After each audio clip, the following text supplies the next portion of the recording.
Muy buenos días.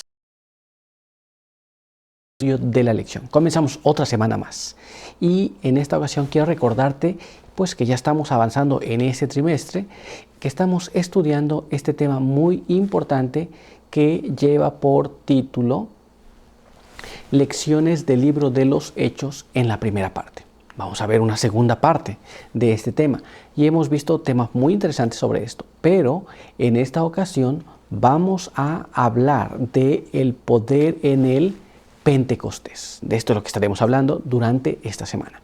Pero quiero invitarte también ahora a que juntos vayamos a la palabra de Dios y leamos este siguiente párrafo que se encuentra en el libro de Lucas, capítulo 11, y allí vamos a leer el verso número 13. La palabra de Dios nos dice así: Pues si vosotros siendo malos sabéis dar buenas dádivas a vuestros hijos, cuanto más vuestro Padre Celestial dará el Espíritu Santo a los que se lo pidan. Así que con este texto quiero invitarte a que tengamos una oración. Acompáñame a orar. Padre eterno que está en los cielos, santificado sea su nombre. Queremos agradecer en esta mañana por la vida y la salud que nos da. Queremos pedir que su bendición nos acompañe y queremos pedir que nos ayude y nos guarde. Pedimos también que pueda darnos su buen espíritu para entender las cosas que hemos de leer. Quede con nosotros y con aquellos que nos acompañan, en el nombre de Jesús. Amén. Muy bien, pues vamos a continuar y vamos a ver el resumen de lo que hemos de estar hablando durante toda esta semana. Leamos este siguiente párrafo que se encuentra en Testimonios para la Iglesia, tomo 5, en la página 147, el cual nos dice de esta manera: Debemos orar por el derramamiento del Espíritu con tanto ahínco como lo hicieron los discípulos en el día del Pentecostés. Si ellos lo necesitaban en aquel tiempo, nosotros lo necesitamos más hoy día. Así que aquí tenemos de lo que vamos a hablar, sobre ese derramamiento que se dio en aquel entonces, el cual en aquel entonces era necesario para hacer la obra que tenían encargada. Hoy día lo necesitamos aún más.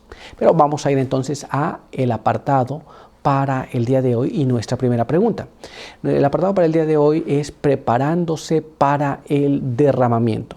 Y nuestra primera pregunta nos dice así: en respuesta a la oración, ¿qué sucedió cuando los discípulos se reunieron unánimes en un lugar? ¿Y qué podemos aprender de esto? Entonces aquí tenemos unas cosas muy interesantes. Los discípulos se unen, estaban todos en un mismo sentir. ¿Qué ocurrió? ¿Y qué podemos aprender de estas cosas?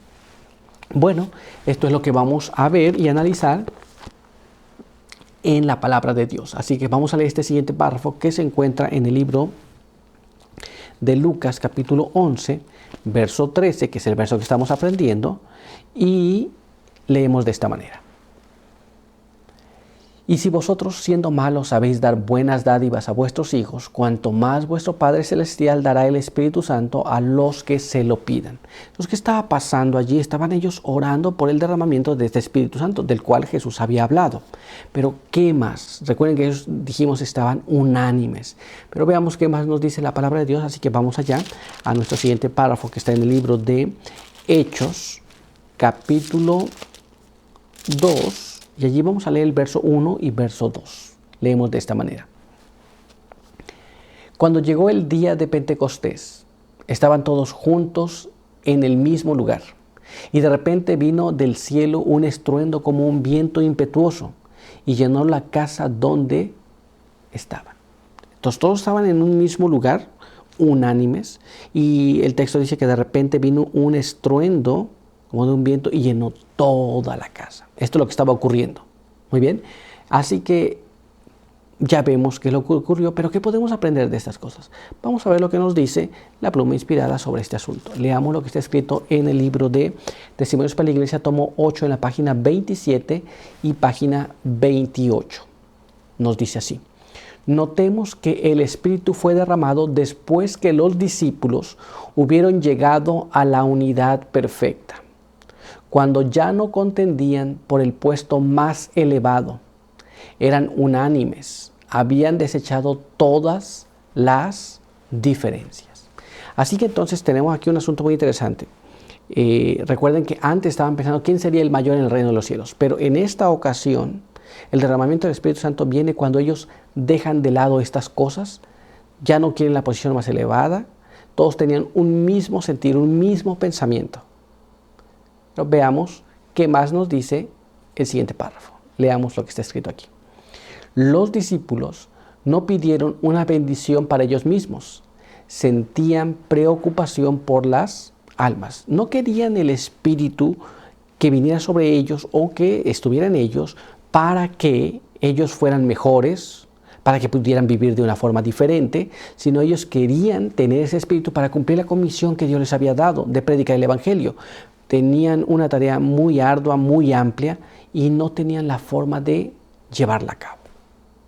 Pero vamos a ver ahora y vamos a ver qué es lo que nos dice este siguiente párrafo. Leámoslo.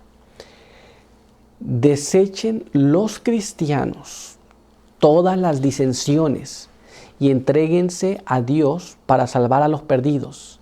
Pidan con fe la bendición prometida y ella les vendrá. Muy bien. Entonces, hoy día entre el cristianismo mismo existen disensiones, pleitos, luchas en el cristianismo. Pero además del cristianismo existen esas cosas entre los cristianos. Luchas, disensiones, pleitos, ver quién es mejor, quién es mayor. Estas cosas no funcionan. Cuando esto se deseche y entonces pidamos el Espíritu Santo, entonces vendrá. Muy bien, pero veamos ahora qué más nos dice. Leamos ahora este siguiente párrafo. Esto fue escrito en la Review and Herald el 22 de abril de 1890 y nos dice así: podemos buscar con seguridad el estar de acuerdo en la doctrina y el espíritu.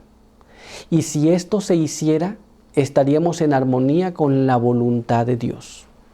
Si el egoísmo, el orgullo, la vanidad y las malas sospechas se dejaran de lado, nos haríamos fuertes en Dios y la puerta de nuestro corazón se abriría para la entrada de Cristo. El bautismo del Espíritu Santo descendería sobre nosotros y estaríamos llenos de toda la plenitud de Dios. Aquí tenemos un texto muy interesante. Muy bien, tendremos que dejar varias cosas. Egoísmo, vanidad, todas estas cosas tienen que ser abandonadas. Si esto se abandonara, dice, entonces el bautismo vendría. Pero tenemos que llegar a la unidad de la doctrina y el espíritu. Esto es tener un mismo sentimiento y hablar una misma cosa. Pero no es que voy a crear una cosa nueva. Esto es lo que ya está establecido, tengo que entender eso y tengo que hablar eso mismo. Tengo que tener el mismo sentir de querer salvar a otro. Muchas veces podemos sentarnos a estudiar doctrinas para ver quién sabe más o quién puede refutar al otro, pero eso no funciona. Esto es la doctrina, es la que se va a enseñar a los que no conocen esa doctrina. Pero tener el deseo de compartir esa doctrina a veces es lo que nos falta. Pero cuando dejemos todas esas cosas de lado y hagamos bien las cosas, entonces el bautizo del Espíritu Santo vendrá a nuestras vidas. Muy bien. Pero por hoy nuestro estudio ha concluido aquí. Quiero invitarte a que tengamos una oración. Acompáñame.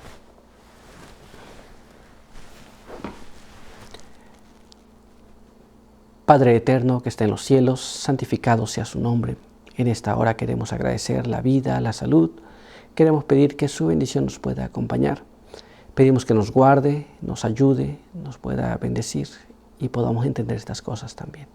Ayúdenos a poder pedir el Espíritu Santo en nuestras vidas y ayúdenos para que podamos dejar todas aquellas cosas que no nos permiten obtenerlo. Guárdenos ahora y bendiga a cada uno que ha estado con nosotros. En el nombre de Jesús. Amén. Muy bien, pues muchas gracias por estar con nosotros. Recuerda que te esperamos el día de mañana. Por hoy, que Dios te bendiga.